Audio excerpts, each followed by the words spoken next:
Hola amigos, bienvenidos a esta emisión de Sin Filtros. Como siempre les estamos llevando todos los datos relacionados con el caso de Alex Saab.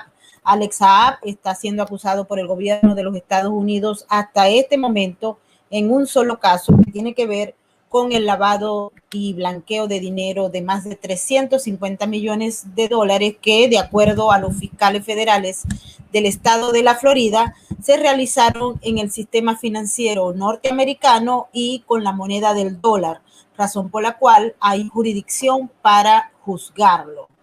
Alex Saab fue arrestado en Cabo Verde el 12 de junio del 2020 y hasta el momento se mantiene a la espera de la extradición, que para muchos pues ha sido muy larga. Han recorrido los abogados de la defensa todas las instancias legales para poder llegar de alguna forma a que se evite la extradición. En el caso que hoy nos ocupa, 7 de octubre del 2021, refiere a una corte interna de los Estados Unidos, una corte de apelaciones el 11 circuito, en el que los abogados de Alex Saab sometieron a consideración del juez un recurso de apelación para acabar o darle o disminuir o quitar la decisión que tuvo el juez del estado de la Florida del primer circuito para que Alex Saab no fuera acusado en el caso de lavado de dinero, etcétera, porque se supone que ellos consideraban que Alex Saab tiene estatus diplomático y también ellos se opusieron a que fuera el estatus de fugitivo. Aquí está el doctor Omar Estacio que nos va a explicar esos dos temas en particular para que quede claro por dónde va el caso en los Estados Unidos. Los fiscales pidieron 7 días más, es decir, el 14 de octubre sería entonces esa audiencia donde los fiscales deben apelar los argumentos de la defensa. Bienvenido, doctor Omar Estacio. Muchas gracias por estar con nosotros en Sin Filtros. Muchas gracias, Mayo. Fíjate, anoche cuando coincidimos con la entrevista del colega Asa, claro, el tiempo era más restringido. Mira, aquí, ayer yo hice referencia a una jurisprudencia de una corte del estado de la Florida. El caso se llama Abulaziz contra el condado de Dade de 1984, donde se dijo que la calificación como alguien, como diplomático con inmunidad de ese carácter, es privativa del Departamento de Estado.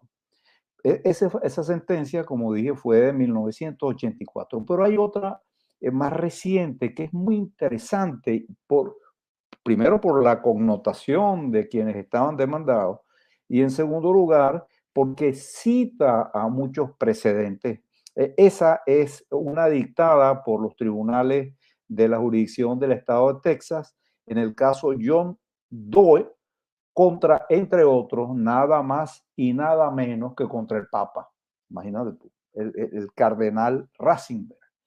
En esa sentencia, fíjate tú lo terminante que fue, voy a leer los párrafos porque a veces es más ilustrativo. Dice, este enfoque de la inmunidad extranjera está respaldado además por las diferencias bien reconocidas de competencia y responsabilidad entre los poderes judicial y ejecutivos en el ámbito de la política exterior. Véase Chicago versus Waterman, un número. Entonces dice textualmente esta última, la naturaleza misma de las decisiones ejecutivas en materia de política exterior es política, no judicial.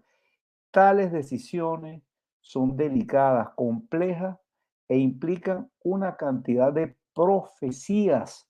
Son decisiones para las que el Poder Judicial no tiene ni aptitudes, ni facilidades, ni responsabilidades. Si el Departamento de Estado sencillamente le primero que aquí hay un manual que le indica a los funcionarios del Poder Ejecutivo qué tienen que hacer cuando se enfrentan con alguien que invoca inmunidad diplomática. Hay un manual y es bien casuístico. Bueno, ¿qué tiene que hacer un juez en este caso?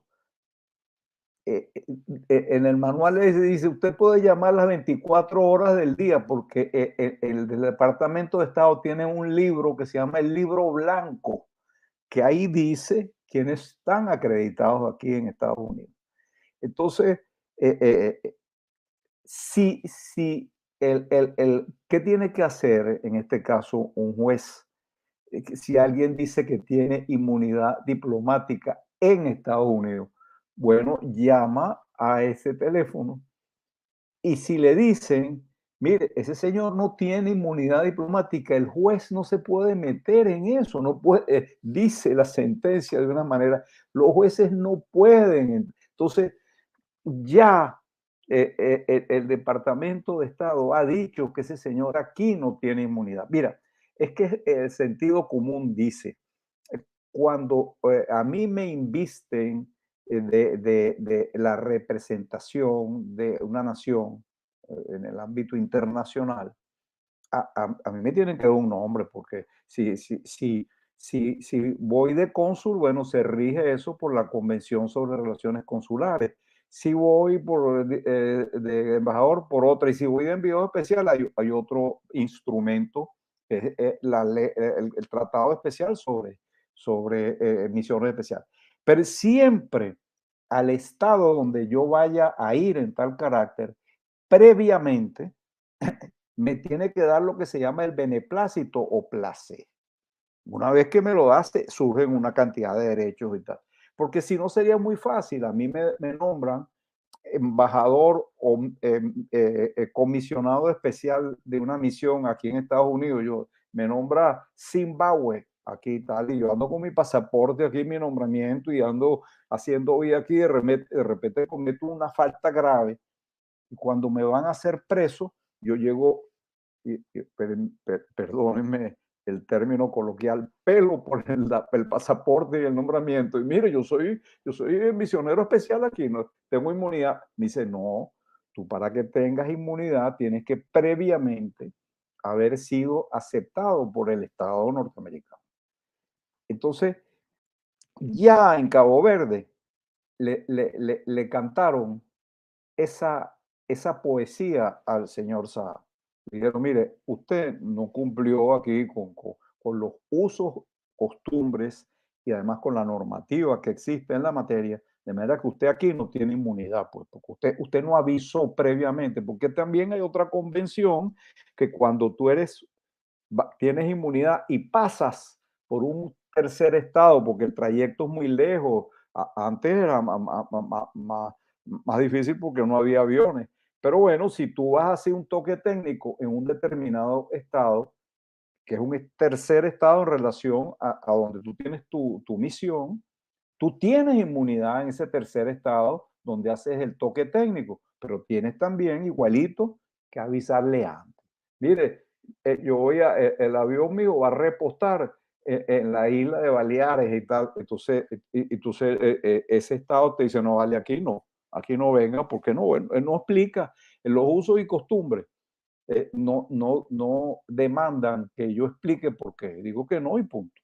Entonces, allá no cumplió con eso y aquí menos todavía. Entonces, esta discusión aquí en Estados Unidos, yo no quiero hacer previsiones absolutas porque al final, para hacerlas tendría que, primero, con un margen de error, porque uno no es infalible, y segundo, ver el expediente, porque a lo mejor hay algo ahí que yo desconozco, pero en principio, lo que estamos viendo es técnicamente casi imposible que un juez aquí diga, sí, el señor es diplomático. Entonces, aquí lo llaman defensas frívolas, porque eso tiene un nombre procesal aquí, cuando tú alegas, a mí una vez, cuando yo estaba empezando en este oficio, me dijo un abogado de mucha más experiencia que yo, me dijo, mire, el peor alegato es el que no se hace, usted alegue a ver si pega. Bueno, está bien, desde ese punto de vista, yo no diría que es frívola si aceptamos ese consejo que me dio ese viejo abogado. Pero esa es una defensa que todo indica que está condenada a ser descartada. Porque si Estados Unidos dice, pues ese señor, bueno, mira, entonces, ¿por qué no tiene acreditación? Bueno, porque lo designó Maduro y aquí no reconocen, porque etcétera, etcétera. Hay otras, pero basta que el Departamento de Estado no diga. En ese caso que yo hacía referencia, de Abdulaziz, bueno, pasó lo contrario. Originalmente, el Departamento de Estado dijo que los familiares de ese señor no tenían inmunidad, lo empezaron a enjuiciar y después dijo, sí, sí, tienen derecho porque entonces inmediatamente lo mandaron para su casa, declararon improcedente la demanda que le había intentado la municipalidad, porque cuando fueron a allanarle la casa se armó una riña ahí y tal y que se... Pero bueno, esa es la perspectiva de esta defensa, pues, de inmunidad diplomática de los abogados del señor Saab. Un aspecto importante que aparece en el documento presentado a la Corte por los fiscales federales del estado de la Florida establece que en el documento de los argumentos que van a presentar, en todo caso sería ahora el 14 de octubre, porque se tenía previsto fuera hoy, pero bueno, hay un cambio en el calendario a solicitud de los mismos fiscales, está el hecho de que el gobierno de Estados Unidos va a disputar, es decir, va a contrarrestar los argumentos de la defensa de Alex Saab, según los cuales tanto Alex Saab como el régimen de Nicolás Maduro son víctimas, es decir, deben ser considerados víctimas en este caso. Entonces ellos dicen y alegan en esta solicitud que están ustedes viendo en pantalla que el hecho aparece claramente definido en la acusación federal que tuvo lugar y que se dio a conocer y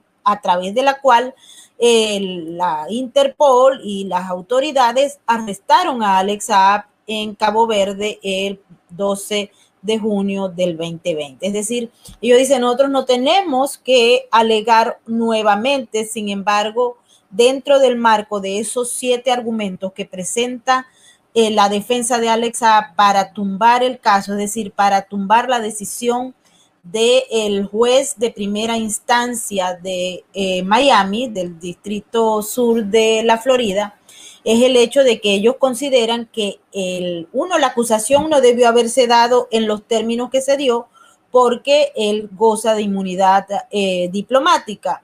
Y 2, ellos dicen en esos argumentos que tanto Alex Saab como el régimen de Nicolás Maduro son víctimas de la acusación por parte del gobierno de los Estados Unidos. Y los fiscales hacen hincapié en esta moción que presentaron a la Corte de Apelaciones para decir, bueno, nosotros estamos aquí y, bueno, no sabemos la razón, porque realmente ellos no dicen, sino que tienen que argumentar las posiciones que tiene la moción de la defensa, es decir, el recurso de apelación como tal, con una serie de elementos que ellos están preparando. Es decir, el fiscal dice, nosotros todavía lo estamos preparando, había un mes para ello, no sabemos por qué en ese mes no lo hicieron. Hay que recordar que el fiscal principal del caso de Alex Saab en la Florida renunció. Y cuando renunció, pues nombraron a estos otros nuevos fiscales, que fue a raíz de lo cual, pues ellos han solicitado una ampliación de los términos. Vale la pena recalcar que en el caso del comunicado de la defensa del día de hoy, ellos señalan que estos argumentos tienen que ver algo con Cabo Verde directamente. Pero a línea cierta, cuando uno lee los documentos, él está arrestado en Cabo Verde, pero esto es un caso que es interno del circuito de allá de la Florida. Es decir, no, pareciera que no tiene nada que ver una cosa con la otra, a pesar de que existe una insistencia por parte de los comunicados de la defensa de ligar un caso con otro. Entonces quisiera saber, Omar, si tú le puedes explicar a nuestra audiencia o sea, la insistencia es para enredar un caso que ya tiene la extradición decidida a través de la Corte Suprema de Justicia de Cabo Verde, o es que esto se puede mezclar una cosa con la otra. Adelante. Bueno, mira, en primer lugar, los tribunales locales no tienen jurisdicción para entrar a decidir si la extradición en Cabo Verde fue bien o mal otorgada. Eso tiene lo que llamamos en latín res judicata, cosa juzgada. Eso fue un acto soberano allí. En otras oportunidades que hemos conversado en este medio, yo he hecho referencia al principio que rige aquí en Estados Unidos, que es la mala captus bene detentio. Eso se traduce en castellano, mala captura, buena detención. En este caso no hubo ninguna de las dos cosas, pero se ha dado el caso, pues, que alguien es detenido, privado de su libertad. En el caso más famoso que marcó aquí fue el de Álvarez Machaín, que era como un médico que estaba al servicio de un cártel mexicano, que estaba encargado de supervisar las torturas, imagínate tú, que le hacían los integrantes del cártel a sus adversarios. Y en ese trajín de ese doctor, bueno, mataron a un funcionario de la DEA. Entonces se produjo una situación que, bueno, es muy larga contarla, pero ese principio no solamente se aplica en Estados Unidos, en otro caso muy emblemático se aplicó, que fue más arbitrario que la pretendida mala captus de Álvarez Macaín, que fue el del célebre Carlos Illich, el Chacal, que se lo trajeron de Khartoum, unos comandos franceses. Eso sí, lo secuestraron por todo el cañón. Vamos a decir, lo aflojaron en Orly, en París. Eso llegó hasta el Tribunal de Estrasburgo, que es el Tribunal de Derechos Humanos de la Unión Europea, y ese tribunal, que tiene una gran reputación en materia de derechos humanos, aplicó ese procedimiento. Sí, bueno, a lo mejor, les dijo en pocas palabras, a lo mejor la captura no fue muy ortodoxa, pero al señor Illich Ramírez se le presentó ante un juez posteriormente, se le dieron todos sus derechos. Entonces, aquella mala captus es una bene detentio porque él ha sido juzgado de acuerdo con unos parámetros satisfactorios, pues.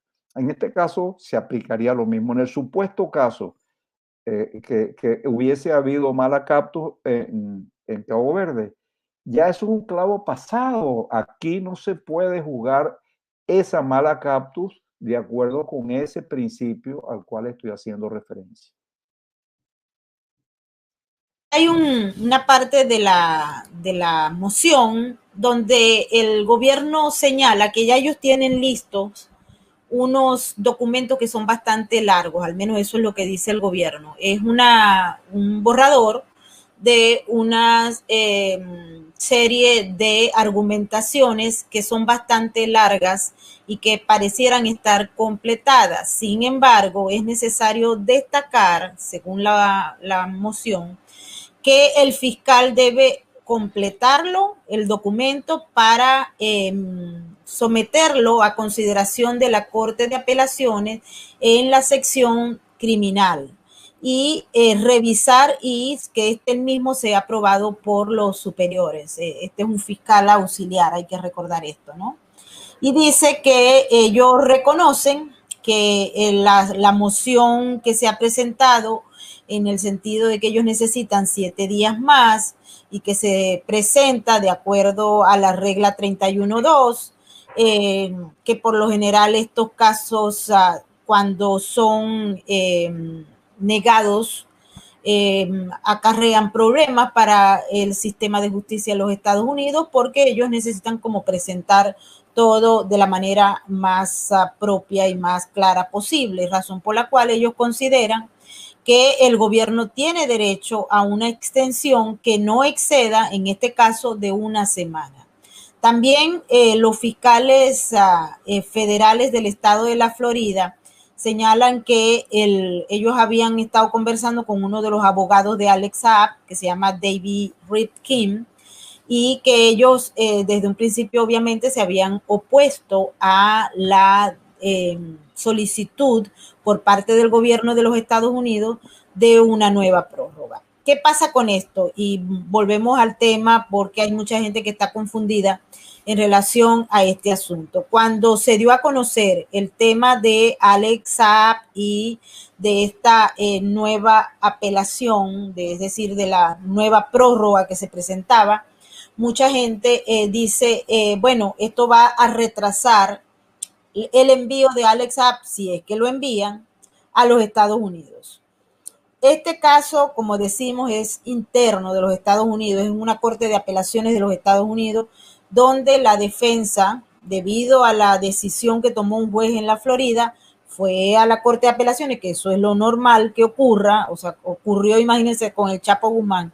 Los abogados fueron a apelar la sentencia de cadena perpetua más otra cadena perpetua, y ellos fueron a apelar. Ahora, nadie sabe si en apelaciones los jueces, por lo general es un panel de 3 jueces, van a decidir si el Chapo Guzmán va a salir o no de la cárcel porque tuvo un juicio que no se adapta a lo establecido en las reglas según los abogados de Chapo Guzmán. En este caso ellos dicen, los abogados de Alex Saab dicen, este caso no puede proceder porque hay este fallos, es decir, 7 argumentos que presentaron ante la apelación para que los 3 jueces decidan qué es lo que va a pasar con eso. El doctor Omar Estacio nos ha planteado esto, pero vuelvo a insistir, el comunicado de la defensa de Alex Saab nombra nuevamente la Corte Suprema de Cabo Verde, y esto no tiene una cosa que ver con la otra, entonces pareciera que es parte de la narrativa que se quiere sembrar en función y con el objetivo de que aquella decisión que ya está tomada pues sea de alguna manera confundida con esto que está ocurriendo.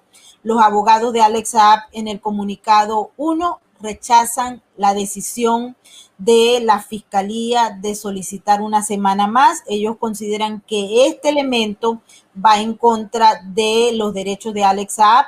También dicen que es una manera que los fiscales están teniendo para tratar de evidenciar algo que ellos no tienen evidencia, y es decir, según los abogados de Alex Saab, a lo mejor ellos quieren manipular la opinión pública porque lo han hecho desde el principio, ellos quieren hacer ver que las solicitudes de prórroga por parte de los fiscales es porque los fiscales no pueden sustentar el caso para el juicio de lo que se representa la acusación que hay en estos momentos.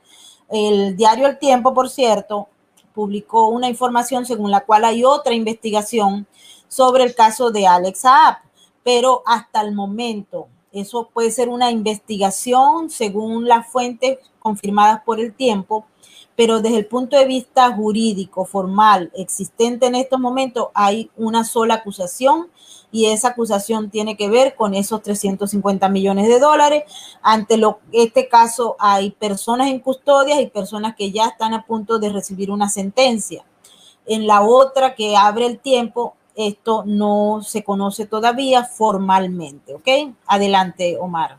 Bueno, mira, en relación con el señor Saab, han surgido unas especulaciones nuevas en relación con este segundo caso que habla el periódico El Tiempo. Y también ayer, creo, o anteayer, salió que con estos papeles de Pandora, etcétera, etcétera, ha surgido la figura de Alex Saab. Bueno, yo no voy aquí a defender a Alex Saab, ni mucho menos, ¿no? Pero estas acusaciones no pueden ventilarse aquí contra Saab. ¿Por qué? Bueno, porque uno de los principios que rigen las extradiciones es que cuando yo extradito a alguien por un delito y mando a esa persona a otro estado, en ese otro estado no lo pueden juzgar por delitos diferentes a aquellos que yo lo juzgué en la extradición. En este caso específico, Cabo Verde otorgó la extradición de Saab por estos delitos de supuesto blanqueo de capitales que todos conocemos, que uno es el del caso del profesor de la Universidad de Miami, y en este otro, pues en el caso donde él aparece con su socio Álvaro Pulido, etcétera, etcétera. Pero estos nuevos casos de un supuesto lavado de dinero en Hong Kong y cualquier circunstancia que emerjan de los papeles de Pandora no pueden ser juzgados aquí en Estados Unidos dentro del proceso de SAP, a excepción, porque todo puede ser posible, que Alex Saab renuncie a ese privilegio que le da, o puede pasar, cosa que es poco probable, que se ventile el juicio, Alex Saab salga inocente y en lugar de irse, no sé, para donde le guste, para Rusia, se quede por aquí, tal, en los Estados Unidos. Entonces, en ese caso, si se queda más de un tiempo, le dice, te quedaste aquí, entonces te juzgo. Hay una cuestión muy importante que dentro de este submundo del delito y la policía y estos eh, eh, eh, controversias, en este segundo caso de Hong Kong, se vincula a uno de los hijos de Alex Saab, que según entiendo es un hombre joven, quizás no tiene más de 30 años, que podría entrar eventualmente en una negociación, podría darse el caso. No lo veo muy claro, pero podría. Pero lo que sí puedo afirmar con propiedad es que Saab no puede ser juzgado en este momento ni después por estos supuestos nuevos delitos. Sí, bueno, en eso estamos claros porque pues hasta el momento, y de hecho los fiscales son muy claros al respecto, ¿no? Se sabe que hay bastante especulación porque el tema de Alex Saab es mediático. Una de las argumentaciones, Omar, que ofrece la defensa y que quiero que evaluemos, ellos dicen que si la Corte Suprema, no, la Corte de Apelaciones acepta esa petición del gobierno de los Estados Unidos, eso va a retrasar el proceso que se está dando en Cabo Verde. Y ellos argumentan para afirmar eso, que en este caso en particular, si la Corte de Apelaciones le da la razón a los abogados de Alex Saab, y aparece entonces la decisión de que el gobierno de los Estados Unidos o la Corte de Apelaciones como tal reconozca la inmunidad diplomática de Alex Saab, entonces esa extradición sería denegada porque no podría darse, porque no pueden aplicar todo lo que es la parte de inmunidad diplomática a una persona que está acusada y que no posee esa inmunidad diplomática, que es lo que ellos apelan. Entonces ellos dicen además que no solamente influye en la decisión y en la toma de acciones por parte de las autoridades de Cabo Verde, ellos dicen que los 30 días ya fueron como que demasiado y se le otorgó al gobierno porque ellos no sabían exactamente qué era lo que estaban haciendo, porque los fiscales eran nuevos, etcétera. Pero ahora dicen, esta nueva prórroga de 7 días es altamente perjudicial por las razones que nosotros estamos exponiendo, y es el hecho de que ya se ha acabado el tiempo y pareciera que es un prejuicio exacerbado el retraso y el retraso y el retraso de este caso en los tribunales de los Estados Unidos.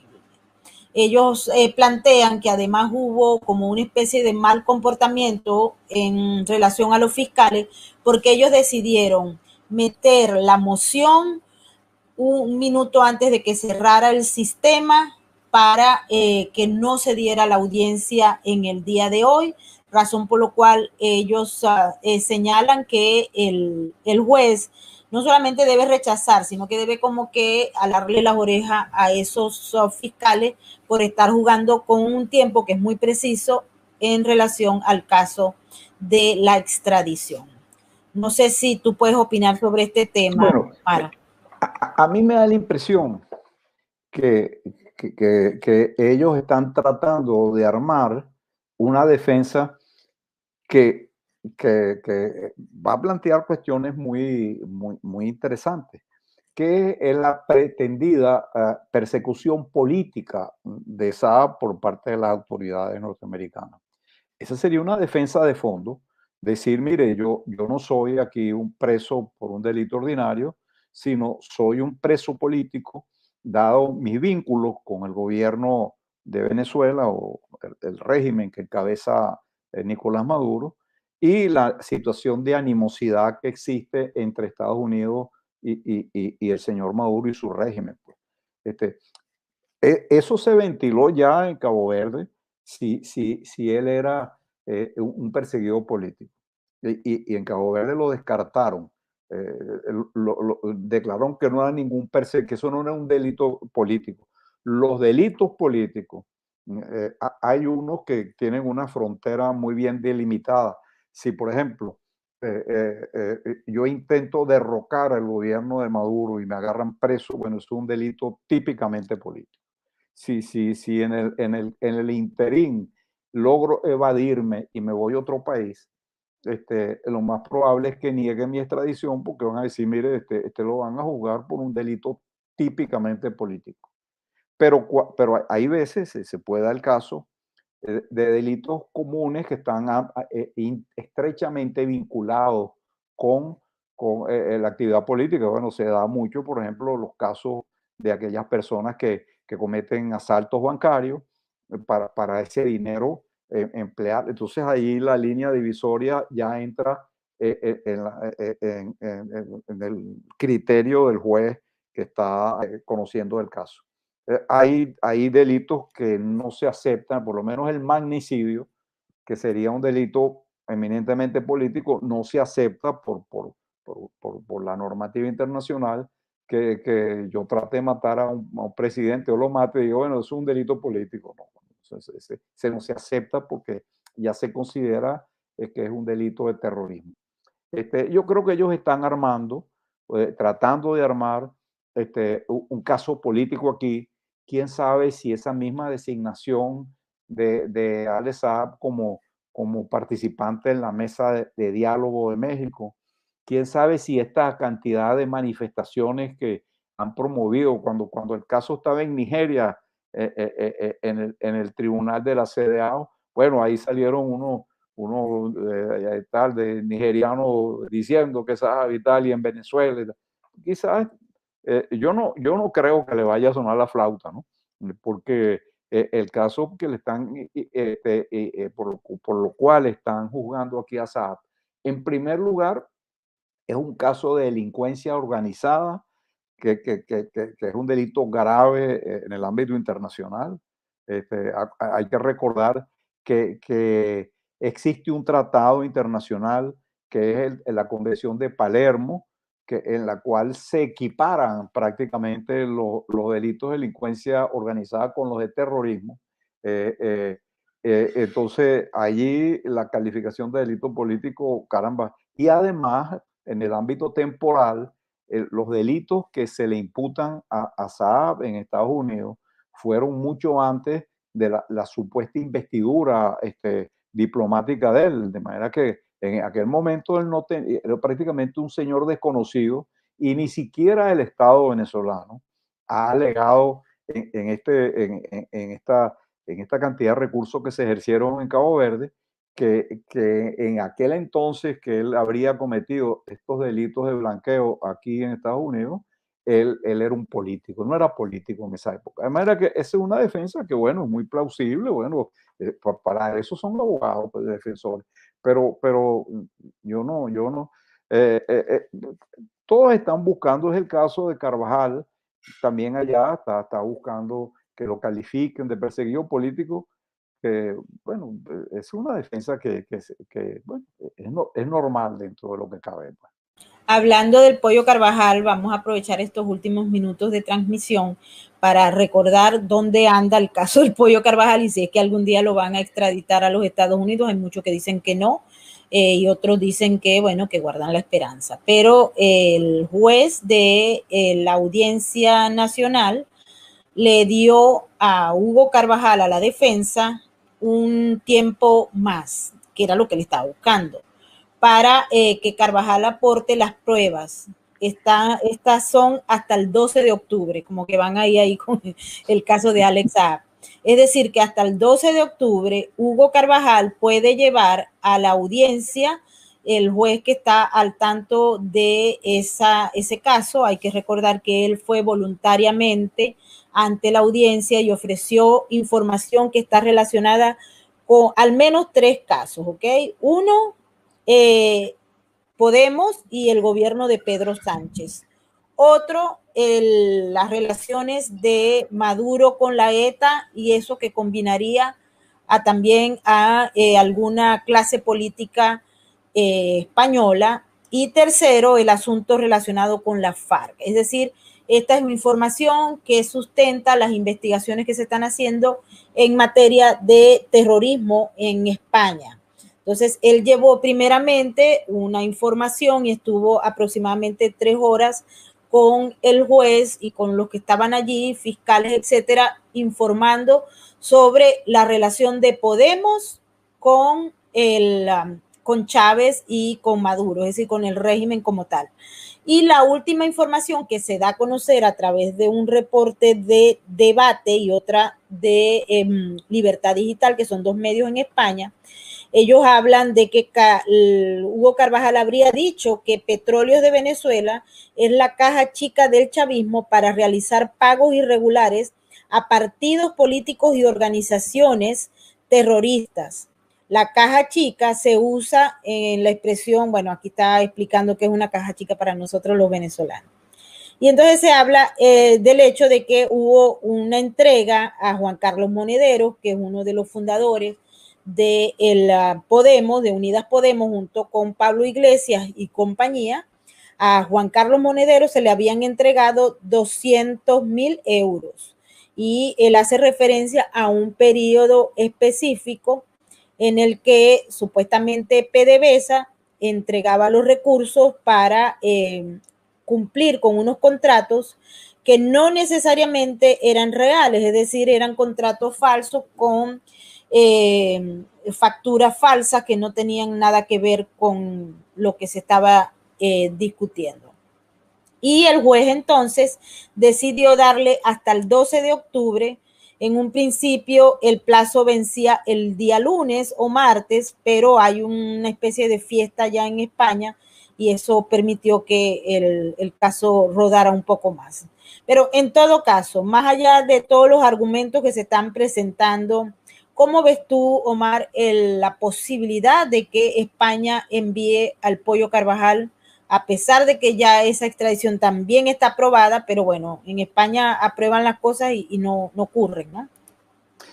Bueno, el Pollo Carvajal ha abierto 3 o 4 frentes procesales, pero a mí me llama la atención el último que tú acabas de mencionar. Yo recuerdo cuando niño, la historia de Sherezade con Shahriar. Bueno, Shahriar era un jeque árabe y tal, que tenía un gran harén. Me recuerdo para los que no saben la cosa. Bueno, y todos los días se llevaba una chica del harén y al día siguiente la mandaba a matar un día hasta que se llevó a Sherezade y ella empezó a hacerle unos relatos muy atractivos. Y le digo, bueno, el final es mañana, y así pasó las mil y una noches. Entonces, estamos igual como que Carvajal, que va donde el juez, le empieza el cuento y tal. Yo creo que no le van a alcanzar, no va a llegar a las mil y una noches, porque primero que los relatos de Carvajal, para poder detener la extradición, tienen que estar vinculados con delitos de terrorismo. No puede ser que si una corrupción y tal.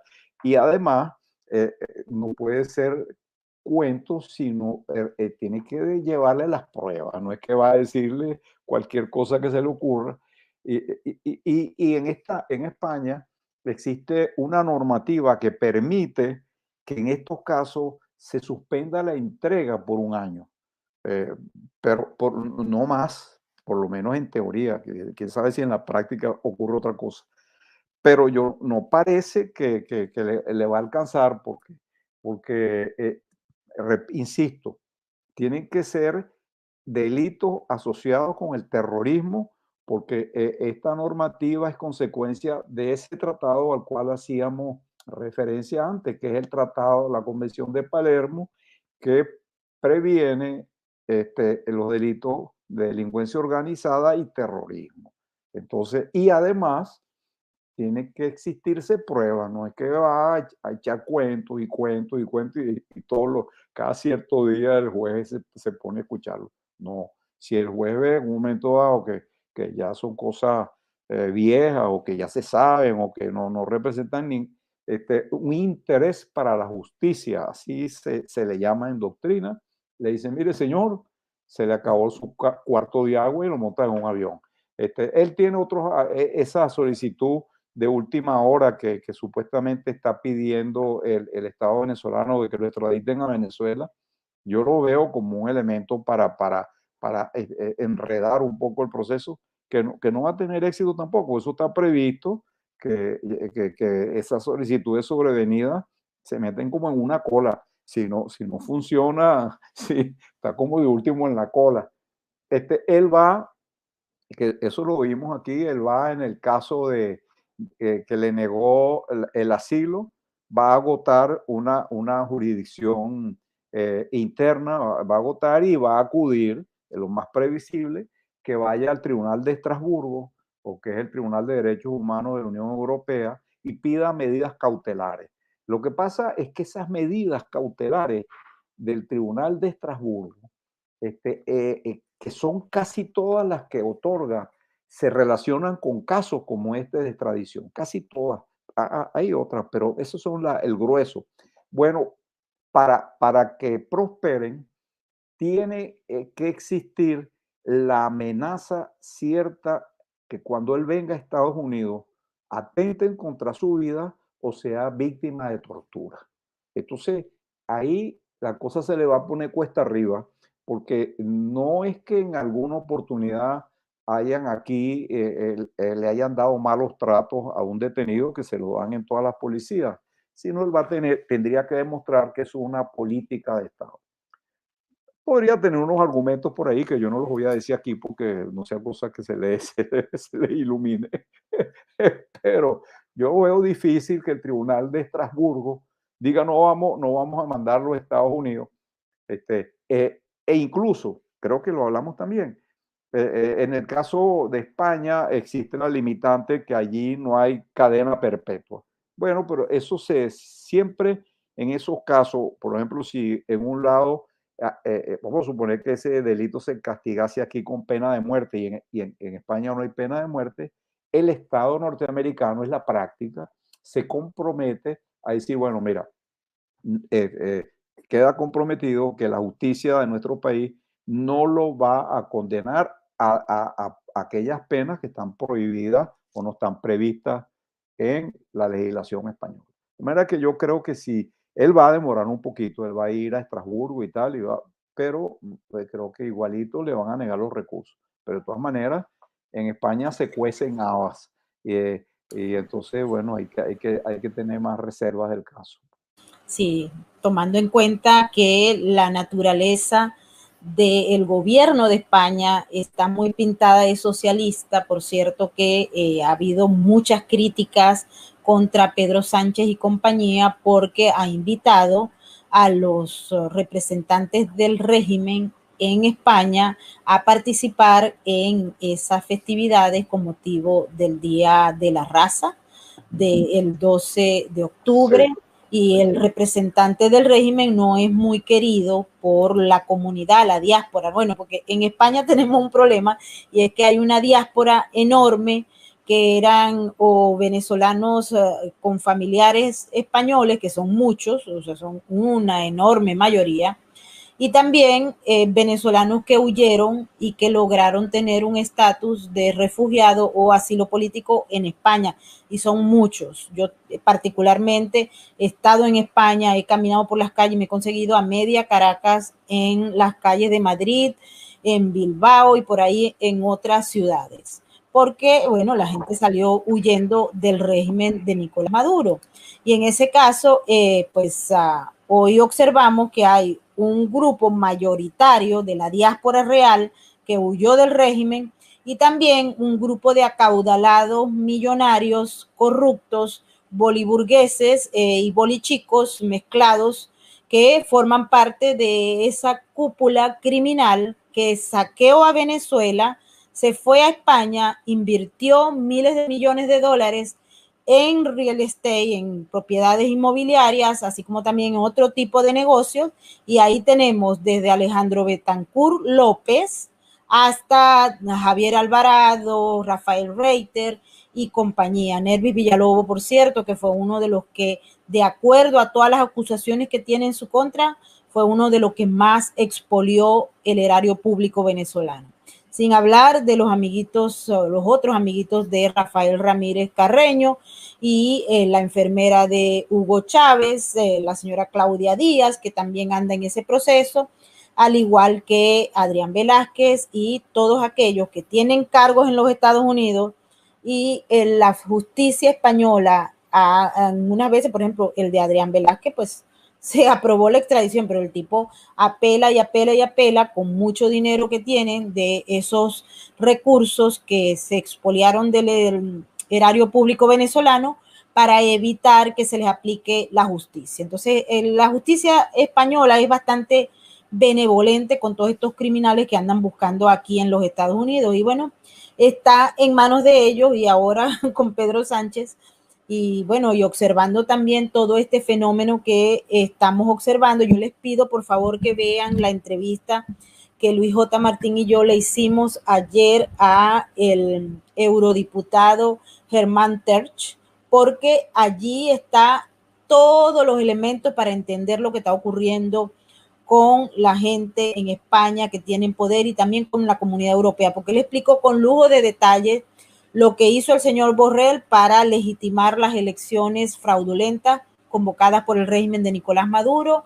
Así que ahí vayan a nuestro canal de Sin Filtros en YouTube y pueden ver la entrevista, se las recomiendo, porque ahí ustedes saben qué es lo que puede ocurrir. Que por cierto, para buena noticia nuestra, el diputado Germán va a meterse en esa comisión de observadores que va a enviar Borrell, la Comunidad Europea, a esas elecciones fraudulentas en noviembre en Venezuela. Él ha dicho que va a entrar, bueno, vamos a ver si lo deja entrar Nicolás Maduro. Me imagino que como se está portando bien para recibir toda la gente que vaya a ver esas elecciones, entonces pues lo dejará entrar. Lo cierto es que él ha dicho que va a denunciar todos los atropellos que se cometan a lo largo de ese proceso. Me imagino que van a ser muchos, aunque el régimen y sus miembros son bastante histriónicos y son capaces de actuar en la misma medida en que ellos requieren convencer a la gente. Si uno se descuida, se van a ganar el Oscar porque a la mejor actuación. Así es que esto está en pleno desarrollo. Nosotros vamos a seguir llevándoles información sobre el caso de Alex Saab, sobre el caso del Pollo Carvajal y sobre los otros criminales que saquearon el erario público venezolano. Quiero agradecerle al doctor Omar Estacio por haber estado nuevamente con nosotros. Ya él es parte del team. Muy grato siempre estar por aquí porque creemos que hay el interés de informar sobre todas estas cosas. Así es, porque es muy importante este tema para los venezolanos y para los latinoamericanos y en especial para todos aquellos que buscan la aplicación de la justicia. Queremos agradecerle a toda la gente que nos acompañó esta mañana en el super chat y en especial a nuestros moderadores. Tenemos a Tamaris López, a Nesta, a Lomtan y a Migdalia Chirinos. Muchísimas gracias por su colaboración y quiero invitarlos desde esta plataforma para que se vayan a conectar con nuestro aliado de Libres 2.0, Luis J. Martín, que está en breve iniciando su programa. Así que de aquí nos vamos para allá. Un abrazo a todos y nos vemos en la próxima emisión. Omar.